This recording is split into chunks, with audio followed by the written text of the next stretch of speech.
Hello, everybody. How are you today?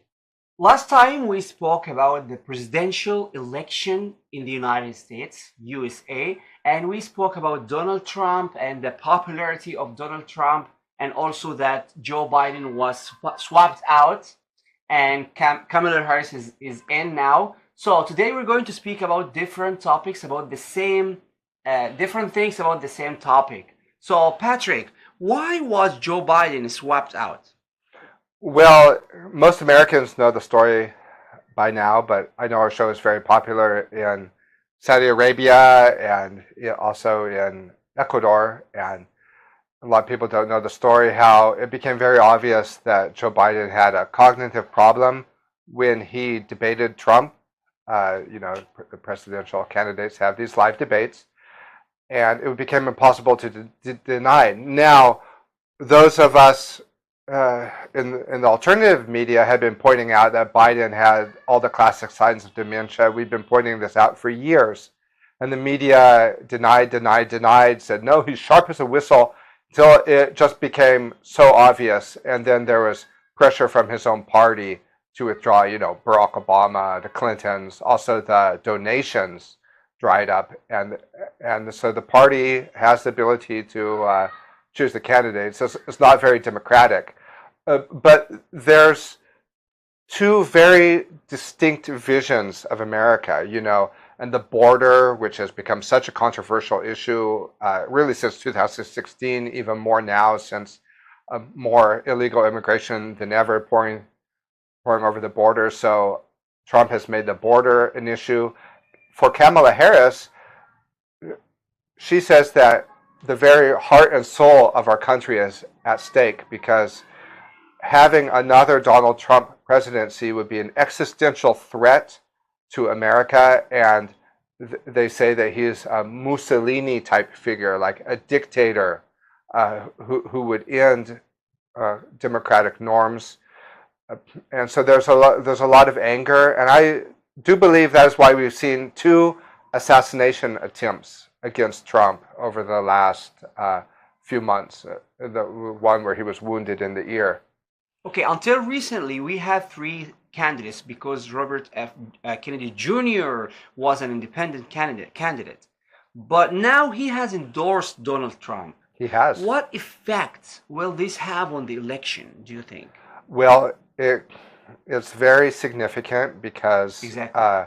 there was a debate about whether Kennedy would draw more votes from the Democrats or more votes from Trump. But certainly bringing the Kennedy supporters into the Donald Trump camp, that's Mm-hmm. that's And before the election, was there any connection between Donald Trump and Robert F. Kennedy Jr.? I guess they were friends. I guess they knew each other. But like a lot of famous people in the United States know each other. Trump tells a story about how Robert Kennedy Jr. was actually suing Trump one time because Trump wanted to build a golf course on a water swamp area in New York that Kennedy wanted to have it as an environmental reserve, and even though they were involved in this lawsuit, they were still friends. I heard that story recently. Yeah, um, it's interesting though because Kennedy is actually now working pretty high up with in the Trump campaign, and Trump says he's actually going to be part of choosing the government and actually working in the White House, and that shows that Trump actually has a lot of confidence in Robert Kennedy Jr. Uh, and yeah, I don't know if that Okay, makes so sense. yeah, so Robert F. Kennedy Jr., an environmentalist, now finds home in Donald Trump, Republicans Party. So we usually associate the Democratic Party with with environmentalism. What other issues do Trump and Kennedy align on? Could Robert Yeah, F. Kennedy Jr. actually find himself working in the White House? yeah, very possibly, and probably if Trump wins. We talked about this in the first video about the 2024 presidential elections. If you haven't seen it, I suggest you do so. But Exactly. The yeah, video before this one. yeah, and we'll link to it in the description. But we talked about how the polls between left and right have been swapped out. For example, there's a lot of issues that Trump talks about that have historically been on the left or with the Democratic Party, such as non-interventionist foreign policy. But environmentalism is another one.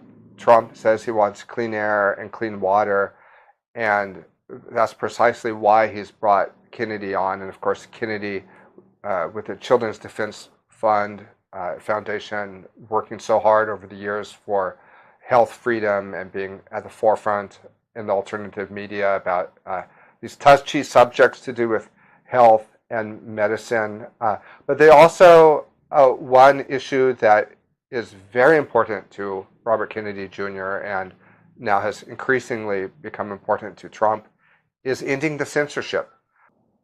So, censorship. So, that sounds like something out of a communist country or something. It does. Yeah, we usually associate censorship with totalitarian regimes like communist countries or fascist dictatorships like the Nazis. And this is one of the reasons that when people say that Trump's a racist or that he's corrupt or that he wants to end democracy as we know it, the media is really to blame in not sharing the whole story. When Joe Biden came into the White House in 2020, within 24 hours, he and those around him had approached the social media companies like Facebook, like Twitter, YouTube, Google, and they said, if you don't censor Biden's political opponents, we will end the social media platforms in the United States. If people think that this is just an empty threat, consider that right now, X, formerly known as Twitter, is unavailable in Brazil because the Brazilian government decided just to get it out. The owner of Telegram, Pavel Durov, is currently arrested in France. And there's countries where Telegram is unavailable. Facebook is unavailable in Russia. Any news items over Facebook are unavailable in Canada.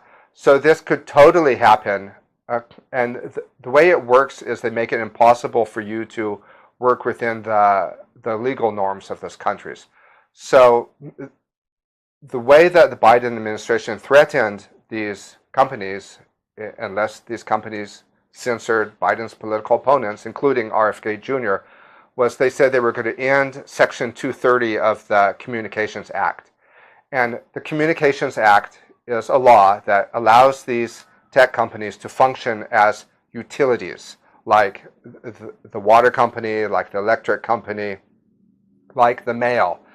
And it means that those companies are not liable, they cannot be sued for what people write on their platforms.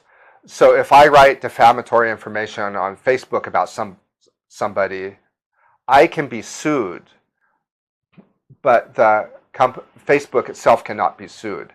It's different from the New York Times because it's someone's own responsibility. Yeah, it's different than like if I write something in the New York Times that's untrue about somebody. I can be sued, but the New York Times can also be sued. So the New York Times has lawyers that screen everything they write so that for potential lawsuits. Now, Facebook and Instagram and YouTube and Twitter, they made the case that there was no way that they could have lawyers screening every single thing that people wrote. So if they removed the Section 230 and made them liable, then it effectively would mean them having to quit operations in the United States. And they caved and they gave in. But that's how serious the censorship is. And every year it's become worse and worse and worse. Well, I'm curious how you see the kind of populism put forth by Trump. Of course, Kamala Harris could also be called a populist of sorts. Yeah, Kamala Harris, she's definitely not a politician. She's definitely not a traditional politician. But I wouldn't call Kamala Harris a populist because she's not close to the people. Exactly. To be a populist, you have to be close to the people. Kamala Harris avoids press conferences. She avoids interviews because it doesn't go too well for her. And it could be that she doesn't have her own very solid ideas and she relies on the technocrats around her. She doesn't have the talent to be on camera, I guess. She's very talented to be on camera. I think she would have been a great actor in Hollywood. Even during the debate with Trump that she had, you saw her. She was very expressive in her face, but it sounded like she was reading lines that she had memorized. Oh. Trump is a populist, and we mentioned last video that he's been able to separate the Republican Party from the neocon base, which is nothing short of genius, and I don't think he gets enough credit for that. Yeah, okay, thank you.